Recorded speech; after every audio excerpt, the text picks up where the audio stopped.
Armenia और Azerbaijan के बीच Nagorno Karabakh इलाके को लेकर बीते 20 दिनों से ज्यादा वक्त से संघर्ष चल रहा है। युद्ध की स्थिति बनी हुई है। हजारों टन गोला बारूद फूंका जा चुका है और सैकड़ों जानो माल का नुकसान हो चुका है। संघर्ष विराम की कोशिशें बीते 20 दिनों के दौरान कई बार की गई। कई देशों ने मध्यस्थता का भी प्रयास किया, लेकिन यह संघर्ष विराम रह रहकर टूट जा रहा है। इस मामले पर और ताजा सूरत हाल पर बातचीत करने के लिए हमारे साथ अजरबैजान के फर्स्ट वाइस प्रेसिडेंट के special adviser ambassador Elchin Amirbayov हैं। So welcome to ABP news sir. And first of all, we are all, as the global community is concerned about the conflict between Armenia and Azerbaijan. Can you please share with us the latest situation as far as the ceasefire is concerned, and why the ceasefire is not getting the required stability in the region? Well, good morning, and thank you very much for having me, because I think it's I should thank you for providing me with an opportunity to provide Azerbaijani perspective on the conflict for the broad Indian audience, and I think that the people of India deserves to know both sides of the story. But before we go to the ceasefire, if you give me just 20-30 seconds, I will just give you the context, because it's important to understand why we reached today's flare-up of tension. Because since 1993, this conflict has been frozen in a way, because since 1993, almost 20% of Azerbaijan's internationally recognized territory, including Nagorno-Karabakh region, but also 7 districts around it, have been under the control of armed forces of the Republic of Armenia. And all the population of Azerbaijani population, has been subjected to ethnic cleansing, and they have left, or they were evicted from those territories. So imagine that at that time, out of 8 million of population, 1 million we had either refugees or IDPs, because refugees are those 200,000 Azerbaijanis who were ousted from Republic of Armenia, and plus 800,000 from Nagorno-Karabakh and 7 adjacent regions. So that's why since 1993, this occupation started. In 1994, we had ceasefire, which was brokered by Russia between Armenia and Azerbaijan. And ever since, the so-called OSCE Minsk group has tried to mediate the conflict and to find a political solution.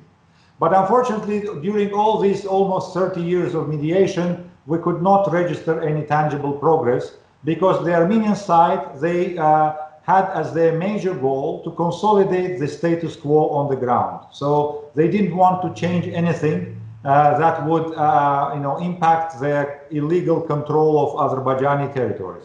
Even the 4 resolutions of United Nations Security Council, which were adopted in 1993, all of them, they demanded complete, unconditional, and immediate withdrawal of occupying Armenian forces from Azerbaijani territories.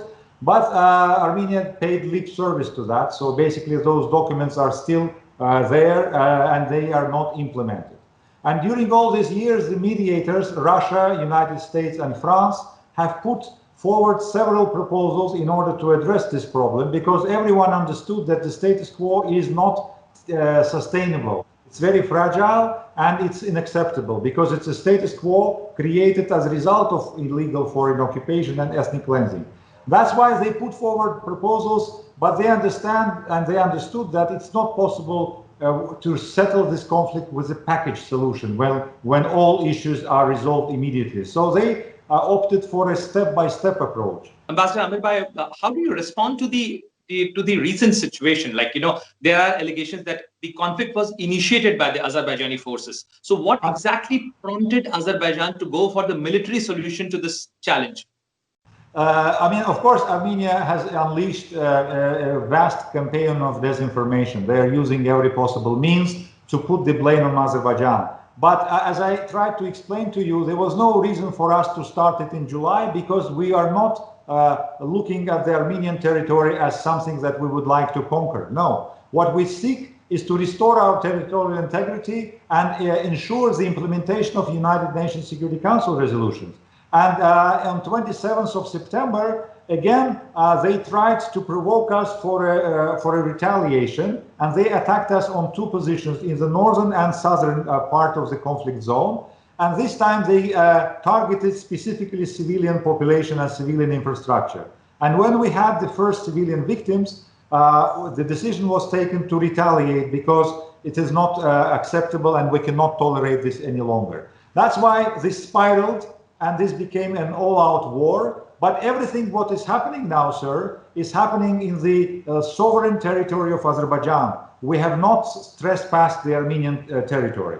And it is our legitimate right for self-defense, which is ensured by the Article 51 of the United Nations Charter. We appealed to the international community to stop this violence so that we can go back to substantial talks. But there were two truces, two attempts for humanitarian truce or humanitarian ceasefire. The first one was in Moscow on the 11th of October, and the second one was brokered by Paris by French President Macron, which started on 18th of October. Both times, 5 minutes after the entry into force of these truces, Armenian forces started to attack us because they wanted to take back the territories which they lost since 27th of September. Are you referring to Ganja? Ganja, because it was twice attacked, and as a result of this attack, because these are cowardly and treacherous attacks, because they did it at night time, 2 in the morning. Imagine. There have been allegations and counter allegations. Likewise, the similar allegations are being made from the Armenian side. I'm telling you what we have experienced. Your ambassador of India and military attaché, they all were invited to visit the place. You have seen the footage. It is not something that we invent. This is a crime of war because they have been targeting deliberately innocent, peaceful civilian population.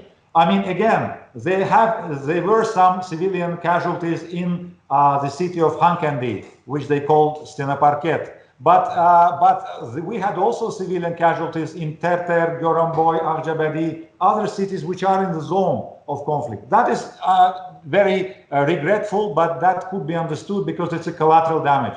Azerbaijan has never targeted civilian infrastructure, but they did. And they did it twice. And imagine 25 people died while sleeping because of the ballistic launched attacks.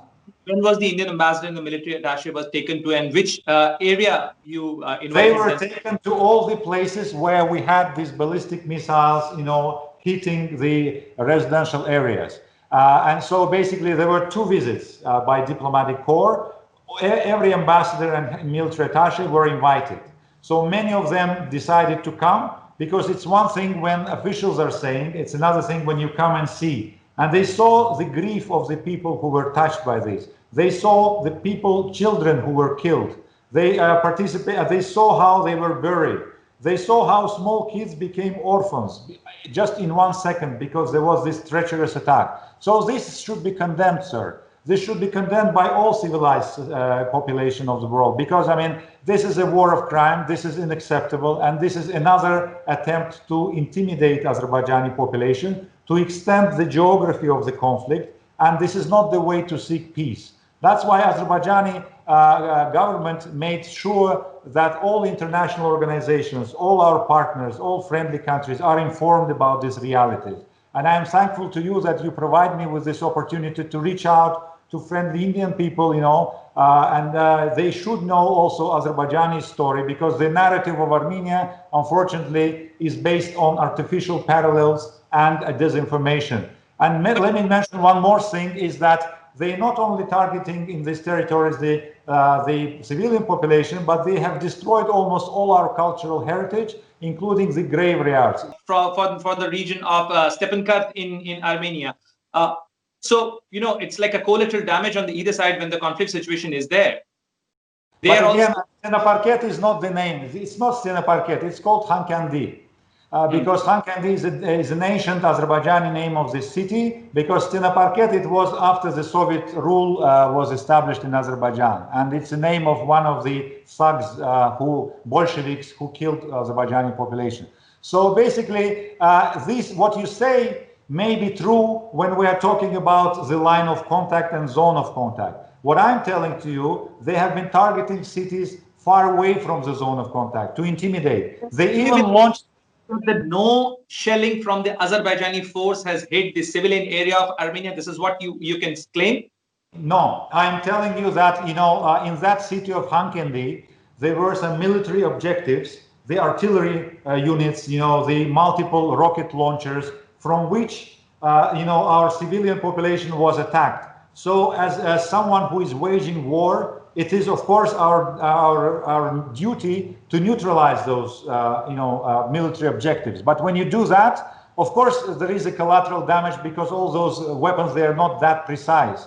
And we regret the loss of human life in Khankendi, as well as we regret human loss of life everywhere. Biggest concern in this conflict is the involvement of the third countries, like especially the concern of spillover is there as far as the global community is concerned. So how Azerbaijan, being the responsible member of the international community, is going to restrict the involvement of the third nation as far as the flaring up of the conflict is concerned? Because recently there have been allegations by the Armenian premier Nikolai Pashinyan, who said that the Syrian mercenaries or even the Pakistani nationals are fighting in the garb of the Azerbaijani force. How do you respond to these allegations? Well, a short answer is that it's just fake news. And the longer answer, if you allow me just 1 minute, I should tell that Nikolai Pashinyan, actually, after what he did to the civilian peaceful population sleeping in Ganja, he has put his name in one row with his predecessors, Presidents Kocharian and Sarkisyan, who committed the genocide in Khojaly. So basically, this Ganja massacre will be always on his record. And he has, in our eyes, he's a war criminal because he deliberately wanted to kill as many people as possible. Now, with regard to the third parties, Azerbaijan from the very start wanted to make sure that the international community intervenes and stops it. But when the international community failed to do that, we understood that after all these provocations by Armenia, we have to respond to them in such an adequate manner so that they abandon the idea of military solution. But of course, I gave you an example how they wanted to involve third parties by attacking us as frontier, because Armenia and Russia are allies, and they thought that if we attack Armenian territory, they would appeal to ally and they would intervene. The allegations on participation of any third parties from our side, they have no proofs. These are misleading and foundless because we have asked everyone, provide us some evidence. If you are telling that some other countries are involved, or you say that there are some mercenaries, let me tell you, Azerbaijan today has a regular army of 100,000 people, and not to count the reservists. Armenian forces are about 30,000. Tell me, why do we need 200, 300 mercenaries from somewhere who don't speak our language, who don't know the local terrain, who cannot communicate with our military, and who are not motivated as we are? Because mercenaries, they have only one motivation, this is money. But our army is highly motivated because it's about clearing their motherland from the illegal foreign military presence. That's why I would take with a grain of salt all the allegations against Azerbaijan in this regard, because we have a highly trained, equipped military force which is doing, which is capable of accomplishing any military task which is given by the commander-in-chief. So there was a sense of frustration of Azerbaijan that we are left alone, that we are ignored, and moreover, they are humiliating. They were adding insult to injury by trying to organize ceremonies of inauguration of so-called self-styled leaders of this so-called republic in Shusha. Shusha was always Azerbaijani town in Nagorno-Karabakh, always part of our national pride and cultural identity. And when you try to put your parliament there, when you say that I will announce one day that the capital will be in Shusha, when you are dancing, drinking, and in the midst of pandemic, and doing this inauguration things, when you try to settle, India has also appealed both sides to initiate the diplomatic solution to this problem and initiate the talks and resolve via peaceful deliberations. India is soon going to take over as the non-permanent member of the United Nations Security Council. Do you see the role of India as a peacemaker in this entire process? Because the Indian government has already supported the OSCE Minsk group process for the conflict resolution. Well, let me respond to you that, of course, we all seek the peaceful resolution. And we know that there is a format which was recognized by everyone, including the United Nations. And it was only yesterday that the United Nations Security Council has held deliberations around this ongoing conflict between Armenia and Azerbaijan. And we know, of course, that India is a non-permanent member. And we very much hope that during your presidency, India will demonstrate, as always, its impartiality and its attachment to the primacy of international law. And of course, when we talk about international law, we are talking about, first of all, the resolutions that were adopted back in 1993, the resolutions which demand immediate, complete, and unconditional withdrawal of all foreign occupying forces from Azerbaijan.